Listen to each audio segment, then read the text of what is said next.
കടുവ, പുലി, കാട്ടാന കാട് വിട്ട് നാട്ടിലേക്കിറങ്ങി നാട്ടുകാരെ വിറപ്പിക്കുന്ന ഭീതിജനകമായ വാർത്തകളാണ് കുറെ കാലമായി കണ്ടുകൊണ്ടിരിക്കുന്നത്.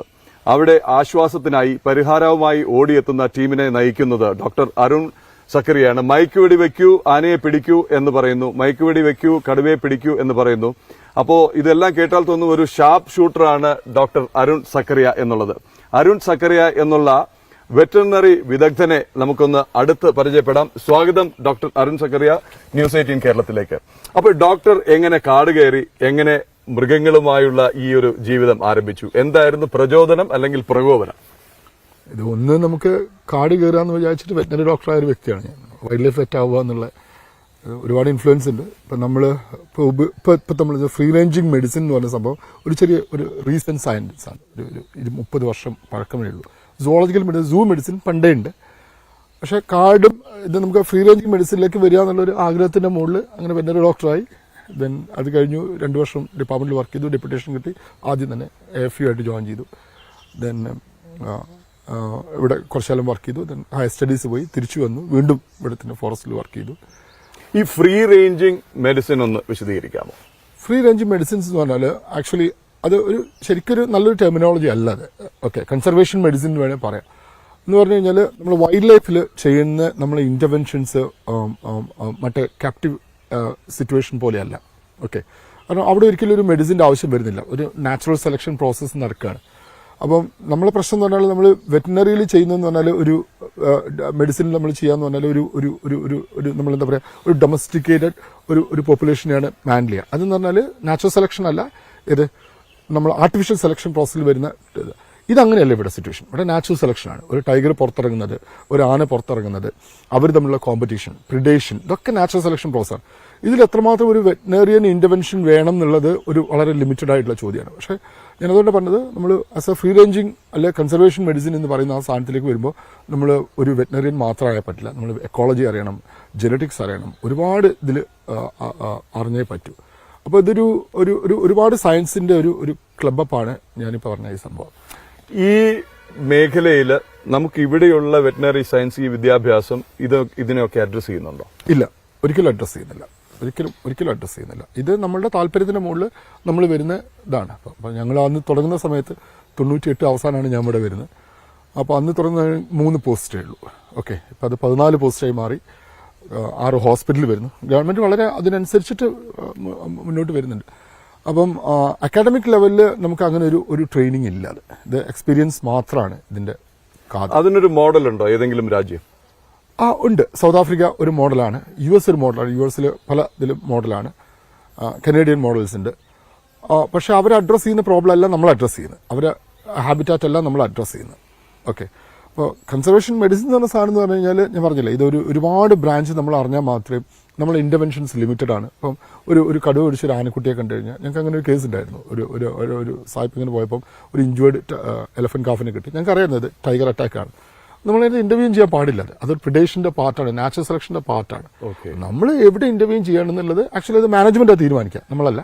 മാനേജ്മെന്റാ തീരുമാനിക്കുക, അത് അനുസരിച്ചില്ല. അപ്പൊ അങ്ങനെ ഒരു പ്രോസസ്സാണിത്. ഇപ്പൊ എല്ലാത്തിനും കയറി ട്രീറ്റ് ചെയ്യാൻ, കാട്ടുകയറി ട്രീറ്റ് ചെയ്യരുത് എന്നുള്ളതാണ്. ആവശ്യമില്ലാതെ ട്രീറ്റ് ചെയ്ത് ആ സിസ്റ്റത്തിനെ അങ്ങനെ തന്നെ വിടുക. നാച്ചുറൽ സെലക്ഷൻ പ്രോസസ്സാണ്, അത് അങ്ങനെ തന്നെ വിടുക. ഓക്കെ, ഇപ്പൊ ഈ ഡോക്ടർ പറഞ്ഞനുസരിച്ചാണെങ്കിൽ ഇവിടെയുള്ള ഈ വെറ്റിനറി സയൻസ് എന്ന് പറയുന്ന വിദ്യാഭ്യാസം ആ മേഖലയിൽ അപ്പൊ ഇനിയൊരു സ്പെഷ്യലൈസേഷന് സ്കോപ്പ് ഉണ്ട്. കാര്യം ഈ നമ്മളിപ്പോ കാണുന്നത് തന്നെ ഇത് വർദ്ധിച്ചു വരുന്നതും പരാതികളുമാണ്. ഇന്നിപ്പോ ഏറ്റവും വലിയ വാർത്തയും ഇതാണ്, കാട്ടാന, കടുവ, പുലി എന്നുള്ളത്. അപ്പൊ ഇതിനൊരു സ്പെഷ്യലൈസേഷന് ഇനിയും സ്കോപ്പ് ഇല്ലേ? അപ്പോൾ തീർച്ചയായിട്ടും ജോലി സാധ്യതയും വരുന്നില്ല അതോടെ. ഞാൻ പറഞ്ഞില്ലേ, ഞങ്ങൾ തുടങ്ങുന്ന സമയത്ത് 3 പോസ്റ്റ് 14 പോസ്റ്റായിട്ട് ഗവൺമെന്റ് ഉയർത്തി. ഓരോ ജില്ലയിലും അസിസ്റ്റന്റ് ഫോറസ്റ്റ് വെറ്റനറി ഓഫീസേഴ്സ് ഉണ്ട്. പിന്നെ ഇത് ഞാൻ പറഞ്ഞില്ല, ഇതൊരു ടീം വർക്കാണ്. ഓക്കെ, അപ്പോൾ നമ്മൾ ഈ കുങ്കി ക്യാമ്പ് ഡെവലപ്പ് ചെയ്തത് 2014 ശേഷം ഡെവലപ്പ് ചെയ്യുന്നത്. നമുക്കത് കുങ്കി ഉപയോഗിച്ച് നമുക്ക് ആനയെ ഓടിക്കാന്നുള്ള ഒരു എക്കോളജിക്കൽ കൺസെപ്റ്റ് നമ്മൾ കൊണ്ടുവന്നിട്ടാണ് നമ്മളിത് ഡെവലപ്പ് ചെയ്തത്. ഗവൺമെന്റ് അത് ടേക്കപ്പ് ചെയ്തു, നമ്മളൊരു ഇതായിട്ട് ഡെവലപ്പ് ചെയ്തെടുത്തു. അപ്പം ആ ലെവലിൽ ഒരു പെർസ്പെക്റ്റീവാണ് കൂടുതൽ വേണ്ടത്. ഓക്കെ, ഇപ്പൊ ഒരു ഹോസ്പിറ്റൽ ട്രീറ്റ്മെന്റ് എന്നതിൽ അത് വേണ്ടെന്നല്ല, ഒരുപാട് കേസുകൾ വരുന്നുണ്ട്. ഇപ്പോൾ ഹ്യൂമൻ വരുന്നു. അപ്പോൾ ഒരു ബുള്ളറ്റ് കൊണ്ട് ഒരു ആന വന്നു, ഡെഫിനറ്റ്ലി നമ്മൾ ഇന്റർവ്യൂ ചെയ്യും. ഓക്കെ, പക്ഷെ ഒരു ടൈഗർ പ്രൊട്ടക്ഷന് മുകളിൽ നമ്മൾ ഇന്റർവ്യൂ ചെയ്യാൻ പാടില്ല. അപ്പം വളരെ ഇതായിട്ട് കാണേണ്ട ഒരു ഫീൽഡാണ്. ഇപ്പം ഹയർ സ്റ്റഡീസിന് ഒത്തിരി സ്കോപ്പ് ഉണ്ട്. അത് അൺഫോർച്ചുനേറ്റ്ലി ഇവിടെ ലഭ്യമല്ല ഇപ്പോൾ. ഇവിടെയും അല്ല, വേൾഡ് വൈസ് വളരെ ലിമിറ്റഡ് ആയിട്ടുള്ള പ്രോഗ്രാം മാത്രമേ ഉള്ളൂ. യു കെയിൽ ഞാൻ ചെയ്ത റോയൽ വെറ്ററിനറി കോളേജിലെ പ്രോഗ്രാം ഒരു വൈൽഡ് ആനിമൽ പ്രോഗ്രാം ചെയ്തത്. It's a masters program, wild animal health എന്ന് പറഞ്ഞ wild animal health. I did wildlife biology PhD. Then അങ്ങനത്തെ പ്രോഗ്രാം നമുക്ക് ഇന്ത്യയിൽ ഇല്ല, ഒരു അക്കാഡമിക് പ്രോഗ്രാം ഇല്ല. കൺസർവേഷൻ മെഡിസിനെ ഫോക്കസ് ചെയ്തിട്ടൊരു പ്രോഗ്രാം ഇല്ല. അപ്പൊ ഈ ഒരു മോഹം തുടങ്ങിയത് എപ്പോഴായിരുന്നു? ഇത് കുഞ്ഞുമൂലയുള്ളതാണ്. നമ്മൾ കാട്ടിൽ കയറുക എന്നുള്ളതാണ് നമ്മുടെ ജീവിതം. പഠിച്ചതും പിന്നെ ജോലി ലക്ഷ്യമാക്കിയതും ഒക്കെ ഈ ഒരു തീർച്ചയായും. ഞാനും എന്റെ ബ്രദറുണ്ട് അനിൽ സക്കരെ. വീട് എവിടെയാണ് ഡോക്ടറുടെ? എന്റെ കോഴിക്കോടാണ്. ഓക്കെ. ഡോക്ടറുടെ ചേട്ടൻ അനിൽ സക്കരെ, അദ്ദേഹവും വെറ്ററിനറി, അദ്ദേഹം വെറ്ററിനറി ഡോക്ടറാണ്. അദ്ദേഹത്തിന്റെ വൈഫും വെറ്ററിനറി ഡോക്ടറാണ്. ഞാനും എന്റെ ഭാര്യയും വെറ്ററിനറി ഡോക്ടറാണ്. ഇതിന് അപ്പുറം പിന്നെ നാട്ടുകാർക്ക് അറിയാൻ താല്പര്യമുള്ള മറ്റൊരു വിഷയം, ഒട്ടനവധി സംഘർഷ മേഖലകളിൽ പോയി, അല്ലെങ്കിൽ ഈ ഭീതി ഉണർത്തുന്ന കടുവയും കാട്ടാനയൊക്കെ പിടിച്ചിട്ടുണ്ട്. അതിലെ അനുഭവങ്ങളിൽ ഓർമ്മയിൽ നിൽക്കുന്നത് ഒന്ന് രണ്ടെണ്ണം. ഇതിപ്പം ഒന്നാമത് ഞാൻ പറഞ്ഞില്ല, ഇതൊരു ടീം വർക്കാണ്. ഞാൻ വളരെ സക്സസ്ഫുൾ ആണ്. കാരണം ബിക്കോസ് പറഞ്ഞാൽ എനിക്ക് അങ്ങനത്തെ ഒരു ടീമിനെ ബിൽഡ് ചെയ്യാൻ പറ്റി എന്നുള്ളതാണ്. അപ്പം ഞാൻ പുതിയ കുട്ടികളെ ട്രെയിൻ ചെയ്തെടുത്തു. അപ്പോൾ അവർ വളരെ കേപ്പബിൾ ആയിട്ട് PT7 ഓപ്പറേഷൻ എന്നൊക്കെ പറഞ്ഞാൽ നമ്മളൊന്ന് കമന്റ് ചെയ്യുക പോലും വേണ്ട. നമ്മൾ they know what to do, വളരെ കൃത്യമായി. അപ്പോൾ അങ്ങനത്തെ ഒരു ടീമാണ് ഇപ്പോൾ വയനാടുള്ളത്. അതാണ് വയനാട് ടീം എന്ന് പറയുന്നതിന്റെ ഗുണം. അത് വയനാട് സാങ്ച്വറി മാത്രമല്ല, RRT മാത്രമല്ല, നോർത്ത് വയനാട് എന്നുള്ള പിള്ളേരുണ്ട്. അവരൊക്കെ നമ്മൾ ആ സമയത്ത് നമ്മൾ ക്ലബ് അപ്പ് ചെയ്ത് ഒരു ടീം ഇറങ്ങുകയാണ്. അപ്പോൾ ഒരുപാട് ഓപ്പറേഷൻ, ഇപ്പം നമ്മൾ കുങ്കി പറയുന്ന പോലെ തന്നെ ഓരോ ഓപ്പറേഷൻ ചെയ്യുന്നതും അവർ അത് കോമ്പറ്റന്റ് ആയിട്ട് വരും, ടൈഗർ ഓപ്പറേഷൻസ്. അപ്പം എനിക്കിപ്പോൾ ഒരു ലീഡ് റോൾ മാത്രമേ ഉള്ളൂ. ഞാൻ പറഞ്ഞത് ഇതൊരു ടീമാണ്. അപ്പം നമ്മളൊരു ബേസിക് ഒരു എലഫന്റ് ഓപ്പറേഷൻ 5 ടീമിനെ നമ്മൾ വെക്കുക. 5 ടീം ഒരു ട്രാക്കിംഗ് ടീം ഉണ്ടാവും. അതെന്ന് പറഞ്ഞാൽ നമ്മൾ എക്സ്പേർട്ട് ആയിട്ടുള്ള ട്രാക്കേഴ്സ് ആണ്. എന്ന് പറഞ്ഞാൽ ഒരു 24 hours മുമ്പ് ഒരു ആന പോയി കഴിഞ്ഞാൽ അതിന്റെ ചവിട്ട് നോക്കി അതിന്റെ അടുത്ത് നിങ്ങളെ കൊണ്ട് എത്തിച്ചേരും. അത് ട്രൈബൽ അതിൽ വരുന്നത് വാച്ചേഴ്സ് ആണ്. വാച്ചേഴ്സ് അല്ല, BFOs ഉണ്ട്. പഴയ വാച്ചേഴ്സ് ആണ്, BFOs ഉണ്ട്. മെയിൻലി അവർ പഴയ ഇൻസ്റ്റിങ്ക്റ്റ് മെയിൻറ്റെയിൻ ചെയ്യുന്ന ആൾക്കാരാണ്. ഒരുപാട് സംഭവമുണ്ട്. ഇപ്പോൾ ഒരു മൈമോസ നമ്മൾ മറ്റേ ഇതിലെ ടെസ്മിനോട്ടിലെ അത് വെടർന്ന് നിന്ന് ആന പോയി തൊട്ടാവാടി അത് വെടർന്ന് ആന പോയി കഴിഞ്ഞാൽ അത് എപ്പോൾ അത് കൂമ്പും, അതെപ്പോൾ തുറക്കും, അങ്ങനെ ഒരുപാട് സാധനങ്ങൾ അവരെ ക്ലൂസിലുണ്ട്. അവർ ഇൻസ്റ്റിങ്റ്റീവ് ആയിട്ടുള്ള സാധനം. നമ്മൾ അവരെയാണ് ട്രാക്കിംഗ് ടീമായിട്ട് വെക്കാം. അവർക്ക് പ്രൊട്ടക്ഷൻ ഉണ്ടാവും.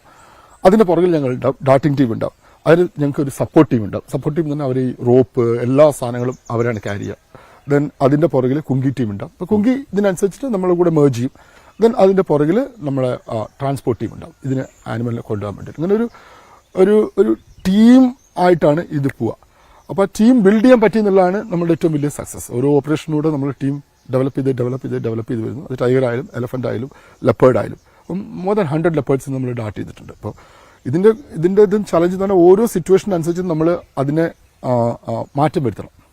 മീൻസ് നമ്മളതിനെ എന്താ പറയുക, മോഡിഫൈ ചെയ്ത് ആ സിറ്റുവേഷൻ അനുസരിച്ചിട്ട് നമ്മൾ കൊണ്ടുപോകണം. അതാണ് ഒരു ചലഞ്ചുള്ളത്. അല്ലാണ്ട് ഒരു സ്റ്റാൻഡേർഡ് SOP ആയിട്ട് പോലെ നമുക്ക് ഒരു ഓപ്പറേഷൻ നമുക്ക് ഇത് ചെയ്യാൻ പറ്റത്തില്ല. അപ്പോൾ അതാണ് അതിൻ്റെ ഒരു ഏറ്റവും ഗുണം. മറ്റേ ഒരു ലെപ്പേർഡ് അടുത്തുണ്ടെങ്കിൽ ചിലപ്പോൾ നമ്മൾ വണ്ടിയിൽ നിന്ന് ഇറങ്ങിയിട്ട് വണ്ടിയുടെ അടിയിൽ കൂടെ നമ്മൾ ഡാർട്ട് ചെയ്യേണ്ടി വരും. അപ്പോൾ അത് ആ ടീം ആ സമയത്ത് അവർ നമ്മൾ കോർഡിനേറ്റ് ചെയ്യാന്നുള്ള, ഇല്ലെങ്കിൽ നമ്മൾ ഹൈഡ് ചെയ്തിട്ട് ചെയ്യേണ്ടി വരും, ഇല്ല മരത്തിന് മുകളിൽ കയറി ചെയ്യേണ്ടി വരും. അപ്പം അതാണ് അതിന്റെ ഒരു ചലഞ്ച് വരുന്നത്. അപ്പം ആ സിറ്റുവേഷൻ അനുസരിച്ചിട്ട് മോഡിഫൈ ചെയ്തിട്ട് നമ്മൾ കൊണ്ടുവരിക എന്നുള്ള.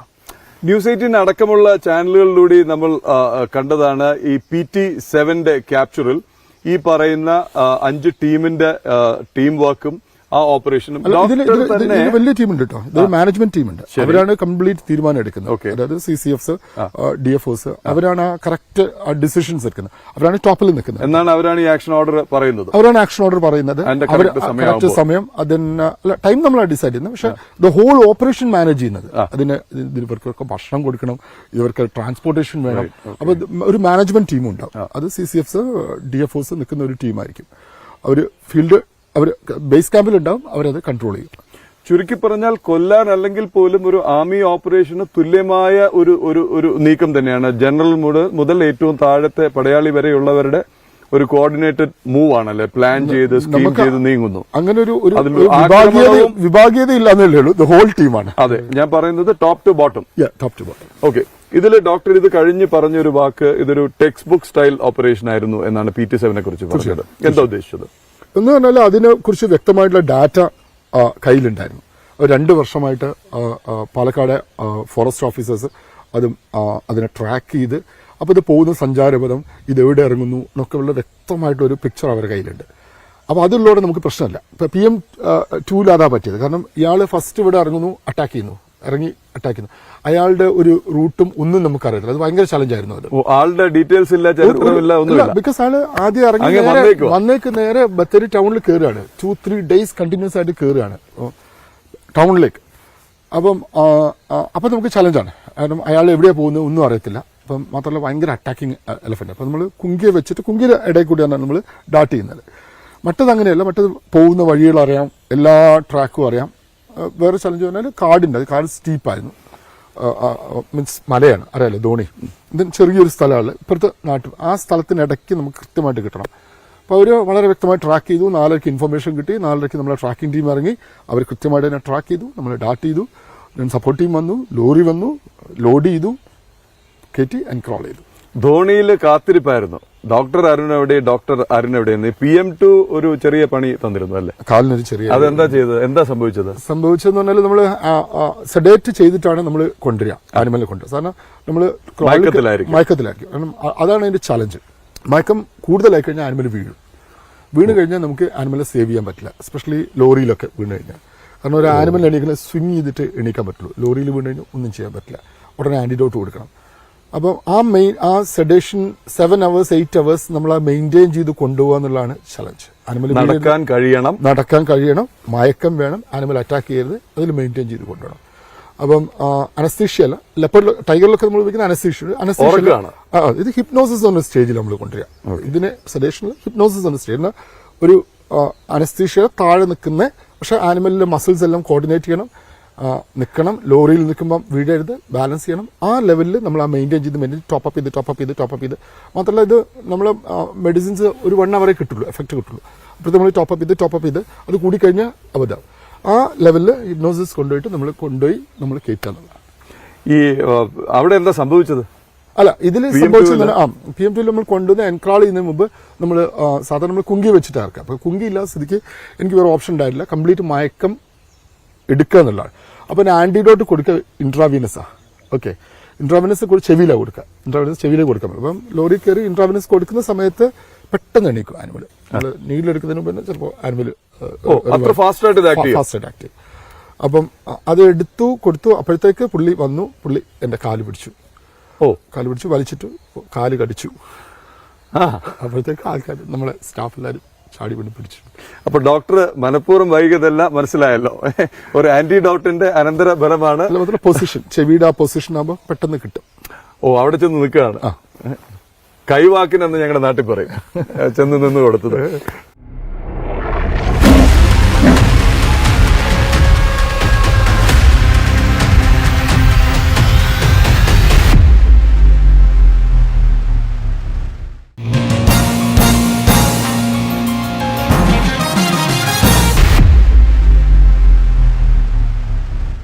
പിന്നെ ഒരു രസമുള്ള കഥ ഞാൻ എവിടെയോ കണ്ടിട്ടുള്ളത്, ഒരു വളരെ അടുത്ത് നിന്നൊരു ടൈഗറിനെ ഷൂട്ട് ചെയ്യേണ്ട ഒരു കുറച്ച് മുമ്പുള്ളൊരു അനുഭവമാണെന്ന് തോന്നുന്നു. 2014 അത്. ഒരു ടൈഗർ സ്ട്രേ ഔട്ട് ചെയ്ത് വന്നിട്ട്, ഇതെവിടെയാണ്? വാഗേരി അല്ലേ? വാഗേരി സ്ട്രേ ഔട്ട് ചെയ്ത് വന്നു, പുറത്തിറങ്ങി. ഇതേപോലെ വേറെ നിവൃത്തിയില്ല, ക്യാപ്ചർ ചെയ്യണം.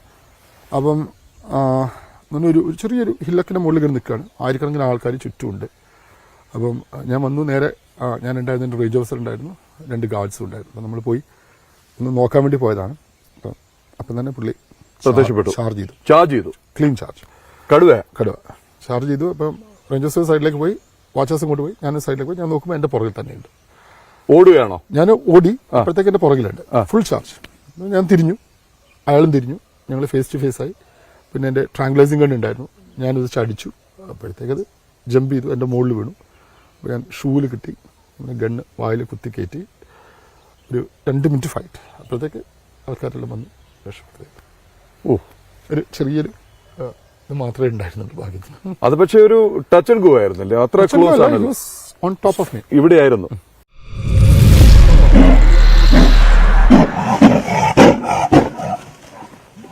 അപ്പൊ ഇത് പക്ഷെ ഇപ്പോഴും ഒരു ചാലഞ്ച് ആയിട്ട് കാണുന്നു അല്ലേ? അല്ല, അതിൽ ഞാൻ പഠിച്ചൊരു പാഠം എന്ന് പറഞ്ഞാൽ ഐ ഡൺ എ മിസ്റ്റേക്ക്. കാരണം എന്ന് പറഞ്ഞാൽ ഇതൊരു നമുക്കൊരു ഒരു ഇരുട്ട് മുറിയിൽ, ഒരു അടച്ച മുറിയിൽ വെച്ചൊരു പൂച്ച പിടിക്കാൻ പറ്റുമോ? ഒരു ടേം തന്നെ ഉണ്ട് ഇംഗ്ലീഷിൽ, യു കനോട്ട് ക്യാച്ച് കാറ്റിനെ ക്ലോസ് ചേംബർ.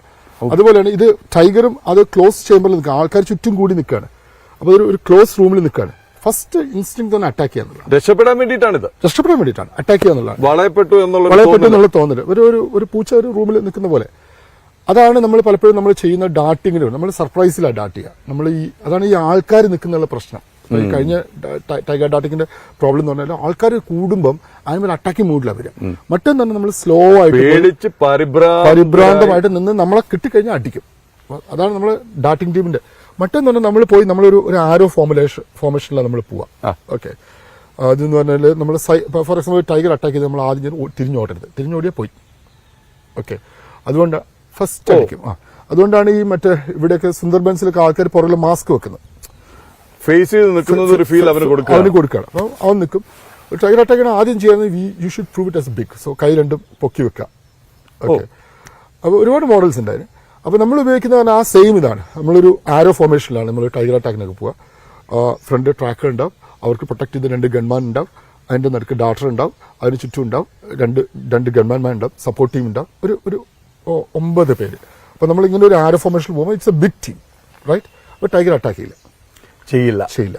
അപ്പൊ അതാണ് നമ്മൾ ഉപയോഗിക്കുന്ന ടെക്നിക്. അവനൊരു ഫോൾസ് സെൻസ് ഓഫ് സെക്യൂരിറ്റി ആയി കൊടുക്കുന്നത്. അവനെ ഒന്ന് ചെയ്യാൻ നമുക്ക് ഫോൾസ് സെക്യൂരിറ്റി അവനല്ല, അവനെ ചെയ്യുന്നത് പറഞ്ഞാൽ see that's a big team is coming, I should not attack. അപ്പൊ തിരിച്ചാണ് വലിയ ഫോഴ്സ് ഉണ്ടെന്നുള്ള കമ്മ്യൂണിക്കേഷൻ തന്നെയാണ് നടത്തുന്നത്. കമ്മ്യൂണിക്കേഷൻ നിനക്ക് രക്ഷയില്ല. വൈൽഡ് നമ്മൾ പോയി കഴിഞ്ഞാൽ ഒരു 20 മീറ്റേഴ്സ് ആണ് ഒരു ടൈഗറിന്റെ ഒരു സേഫ്. 20 മീറ്റേഴ്സ് ഒക്കെ കിട്ടുമ്പോൾ ഫസ്റ്റ് അവൻ ഗ്രോൾ ചെയ്യും എന്ന് പറയുന്നത്. ഞാനിവിടെ ഉണ്ട്, സോ കെയർഫുൾ. 10 മീറ്റേഴ്സ് ഒക്കെ അടുത്ത് കഴിഞ്ഞാൽ പിന്നെ ചാർജാണ്, ഡെഡ് ചാർജാണ്. ഓക്കെ, നിങ്ങൾ ഒറ്റയ്ക്കുണ്ടെങ്കിൽ നമ്മൾ തിരിഞ്ഞോടുകയാണെങ്കിൽ പോയി, you are dead, you are totally dead. അപ്പോൾ ഇതിന്റെ നമ്മൾ ചെയ്യുന്ന സെയിം മെക്കാനിസം നമ്മൾ ഉപയോഗിക്കും. നമ്മൾ വലിയൊരു ടീമാണ് പോകുന്നത്. അപ്പോൾ ടൈഗറിന് ഫീൽ ചെയ്യാണ്, see it's a big team is coming, okay I should be careful. ആ വിൻഡോ ഉപയോഗിച്ചിട്ടാണ് നമ്മൾ ഡിഫെൻസീവിലായി ആ വിൻഡോ ഉപയോഗിച്ചിട്ടാണ് നമ്മൾ ഡാട്ട് ചെയ്യുന്നത്. ഇത് ബേസിക്കലി ആനിമൽ ബിഹേവിയർ പഠിക്കുക എന്നുള്ളതാണ് ഇതിന്റെ ഏറ്റവും വലിയ കാര്യം നമ്മൾ ഇതിലേക്ക് പോകുന്നത്. പിന്നെ ക്യാപ്ചർ എന്ന് പറഞ്ഞാൽ കൺസർവേഷനെ സംബന്ധിച്ച് ഡിപ്പാർട്ട്മെന്റിനെ സംബന്ധിച്ച് ഒരു അവസാന ഓപ്ഷനാണ്. നിവൃത്തിയില്ലെങ്കിൽ മാത്രം എലഫന്റ് ആയാലും ടൈഗർ ആയാലും ഏത് ആനിമൽ ആയാലും നമ്മൾ ചെയ്യുന്നത് തന്നെ അവസാനത്തെ ഒരു ഓപ്ഷനായിട്ടാണ് നമ്മൾ ഈ ഡാട്ട് ചെയ്യുന്നത്. അല്ലാതെ പിടിക്കുന്നത് ക്യാപ്റ്റിവിറ്റിയിലേക്ക് കൊണ്ടുവരും നമുക്ക് ആർക്കും കൊണ്ടുവരാൻ താല്പര്യമില്ല ക്യാപ്റ്റിവിറ്റിയിലേക്ക്. അപ്പോൾ ഇൻ എ സിറ്റുവേഷൻ ഇപ്പോൾ PM2 എന്ന് പറഞ്ഞാൽ വേറെ നിവൃത്തിയില്ല, കാരണം അത് എന്തായാലും ആൾക്കാർ തട്ടും എന്നുള്ള ഉറപ്പാണ്. അങ്ങനത്തെ ഒരു തീരുമാനം ഗവൺമെന്റ് എടുക്കുന്നു, ഡിപ്പാർട്ട്മെന്റ് എടുക്കുന്നു, ദെൻ അത് നമ്മൾ ഇംപ്ലിമെന്റ് ചെയ്യുന്നേ ഉള്ളൂ. അപ്പോൾ ലാസ്റ്റ് ഓപ്ഷനാണ് ഇത്. ക്യാപ്ചർ എന്ന് പറഞ്ഞാൽ ലാസ്റ്റ് ഓപ്ഷനാണ്. ഇപ്പം നഗരത്തിലിറങ്ങി കടുവയിറങ്ങി വേറെ നിവൃത്തിയില്ല. ഇപ്പോൾ കണ്ണൂർ ടൗണിൽ നമ്മൾ പിടിച്ചിട്ടുണ്ട്, വടകരയെ പിടിച്ചിട്ടുണ്ട്, കോഴിക്കോട് നഗരത്തിൽ എനിക്ക് 8-9 ലെപ്പേർഡിനെ പിടിച്ചിട്ടുണ്ട്, തിരൂർ പുലിമുട്ടിനുള്ളിൽ പിടിച്ചിട്ടുണ്ട്. സോ ആ സിറ്റുവേഷനിൽ നമുക്ക് വേറെ നിവൃത്തിയില്ലാത്തതുകൊണ്ട് മാത്രം നമ്മൾ ചെയ്യുന്ന ഒരു ഓപ്പറേഷനാണ്. ഇപ്പൊ ഡോക്ടർ പറഞ്ഞു വളരെ കുറച്ച് ആനകൾ മാത്രമാണ് നാട്ടിലേക്ക് ഇറങ്ങാനുള്ള ഒരു ടെൻഡൻസി കാണിക്കുന്നതെന്ന് പറഞ്ഞു. ഈ കടുവകളുടെയും പുലിയുടെയും ഒക്കെ കാര്യത്തിലും ഇത് തന്നെയാണോ? ഇതിപ്പോ നമുക്ക് പല സ്ഥലത്തു നിന്ന് ഇപ്പൊ ദിനം പ്രതി ഇങ്ങനെ വാർത്ത വന്നുകൊണ്ടിരിക്കുകയാണ്. ഈ പരാതിയും പ്രതിഷേധവും നമുക്ക് കണ്ടില്ലെന്ന് വയ്ക്കാനാവില്ല. കാര്യം നമ്മുടെ വീട്ടുമുറ്റത്ത് രാവിലെ കടുവയോ പുലിയോ നിൽക്കുന്നു എന്ന് പറഞ്ഞാൽ, അല്ലെങ്കിൽ പോകുന്ന വഴിക്ക് ഇതെന്ന് പറഞ്ഞു കഴിഞ്ഞാൽ, കാര്യം ഞങ്ങൾ കഴിഞ്ഞ ദിവസം ചീരാലിൽ പോയിരുന്നു. അപ്പോൾ അവിടെയും അവരുടെ ഇതാണ്, രാവിലെ എണീക്കുമ്പോൾ മുന്നിൽ ചിരിച്ചുകൊണ്ടാണ് ഒരമ്മ പറഞ്ഞത്, കണി കാണുന്നത് ആനയോ കാട്ടുപന്നിയോ കടുവയോ ഒക്കെ ആയിരിക്കാം ഒരു ഭാഗത്ത്, മറുഭാഗത്ത് പുറത്തേക്ക് ഇറങ്ങാനുള്ള ഭീതി, പിന്നെ ഈ കൃഷിയും വിളയും നശിപ്പിക്കുന്നു എന്ന് പറയുന്നു. അപ്പം ഈ മറ്റുള്ളവ, ഈ കടുവയും പുലിയും ഒക്കെ ഇറങ്ങാനുള്ള ഒരു ടെൻഡൻസി വരുന്നതും ഇത്തരം ഒരു ബിഹേവിയർ, അതായത് കഴിഞ്ഞ ദിവസം പറഞ്ഞത് ഒന്ന് ഇര പിടിക്കാനുള്ള ബുദ്ധിമുട്ട് വരുമ്പോൾ നാട്ടിലേക്ക് ഇറങ്ങുന്നതാണ്. കടുവകൾ പ്രധാനമായിട്ടും. പുലി ലെപ്പേർഡിന്റെ കേസ് ഡിഫറെന്റ് ആണ്. പലരും നമ്മൾ ചോദിക്കുന്നത് കണ്ണൂർ എങ്ങനെയാ പുലി വന്നത്, അല്ലെ കോഴിക്കോട് എങ്ങനെയാ പുലി വന്നത്, തിരൂർമുട്ടിൽ എങ്ങനെയാണ് പുലി വന്നത്. ഇതെന്ന് പറഞ്ഞാൽ പുലിയുടെ സംഭവം എന്ന് പറഞ്ഞാൽ ഹൈലി അഡാപ്റ്റീവ് ആണ്.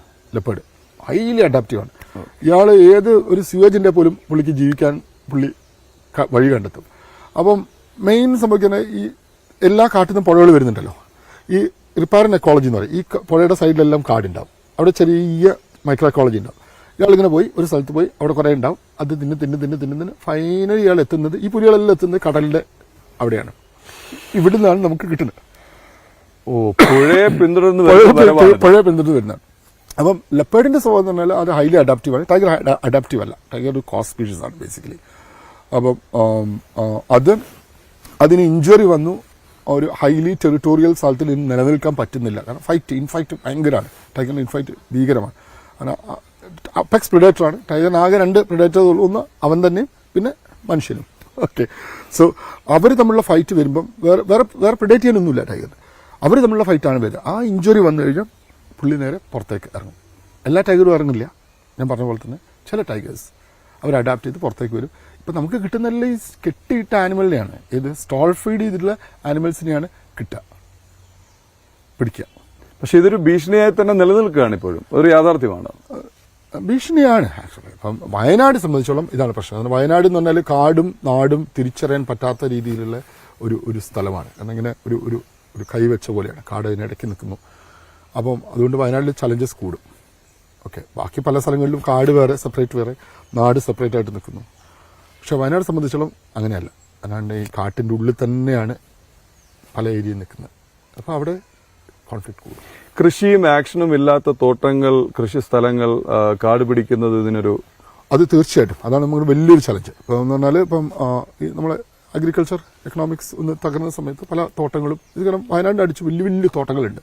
കോഫി പ്ലാന്റേഷൻസ് ഉണ്ട്, മെയിൻലി കോഫി പ്ലാന്റേഷൻസ് ഉണ്ട്. അതിൽ മരങ്ങളുണ്ട്, കോഫിക്ക് മരം വേണമല്ലോ. അപ്പോൾ ഇത് കാപ്പിക്ക് വിലയില്ലാണ്ട് ഇപ്പോൾ അവർ പലരും ഇത് ചെയ്തു. അപ്പോൾ അടിക്കാട് ഉയരും, ചെറിയ ആനിമൽസ് എല്ലാം അങ്ങോട്ട് മൂവ് ചെയ്യും. ഇത് മാനുകൾ പോലുള്ള സ്ഥലങ്ങൾ. ഇവൻ്റെ പുറകെ പുതിയ ടെറിട്ടറി തേടിയിട്ട് ആൾക്കാർ പോകും. അപ്പം ഇരകൾ വന്ന് സെറ്റാവുന്നു, പുറകെ ഇത് വരുന്നു. ആ സമയത്ത് ഒരു കാറ്റലിനെ കാരണം കൂടുതൽ കോണ്ടാക്ട് വന്നല്ലോ, ആ ഏരിയയിൽ വരുന്നു, പശുവിനെ പിടിക്കുന്നു, ഹാബിറ്റുവേറ്റഡ് ആവുന്നു, കോൺഫ്ലിക്റ്റ് ആനിമൽ ആവും. ഓക്കെ, അപ്പോ ഈ ഭീതിയും ഈ ആശങ്കയും ഒക്കെ നേരിടുന്ന സ്ഥലങ്ങളിലെല്ലാം ഫോറസ്റ്റ് ഡിപ്പാർട്ട്മെന്റ് ഉണ്ട്, ഇവിടുത്തെ ഓഫീസേഴ്സ് ഉണ്ട് എന്നുള്ള ഉറപ്പാണ് ഡോക്ടർ അരുൺ നൽകുന്നത്. അപ്പോൾ ഒപ്പം തന്നെ ഇവിടുത്തെ വെറ്ററിനറി സയൻസ് വിഭാഗം അല്ലെങ്കിൽ വെറ്ററിനറി സയൻസ് എഡ്യൂക്കേഷൻ അക്കാഡമിക് ലെവലിൽ ഇനിയും ഒരുപാട് മുന്നോട്ട് പോകേണ്ടതുണ്ട് എന്ന് പറയുന്നു. വെറുതെ വെറ്ററിനറി സയൻസും ചികിത്സയും പഠിച്ചാൽ പോരാ, ആനിമൽ ബിഹേവിയർ അടക്കം പഠിക്കണം. ഒരുപാട് ഫാക്ടർ നമ്മൾ കൺസർവേഷൻ മെഡിസിനിൽ ട്രീറ്റ്മെന്റ് വൈസ് അല്ല, അത് കുറച്ചുകൂടെ നമ്മൾ എക്കോളജി പഠിക്കണം. പിന്നെ ഞാൻ പറഞ്ഞത് ഒരു കളക്റ്റീവ് വർക്കാണ്, ഒരു ടീം വർക്കാണ്. ആ ടീം നിങ്ങൾക്ക് ഡെവലപ്പ് ചെയ്തെടുക്കാൻ പറ്റി കഴിഞ്ഞാൽ ദാറ്റ്സ് എ സക്സസ്. ഓക്കെ, അപ്പൊ എന്തായാലും ന്യൂസ് 18 കേരളത്തിന്റെ ഭാഗത്തു നിന്ന് ഡോക്ടർക്കും ടീമിനും ആശംസകൾ, അഭിനന്ദനങ്ങൾ. വീണ്ടും കാണാം. Thank you very much.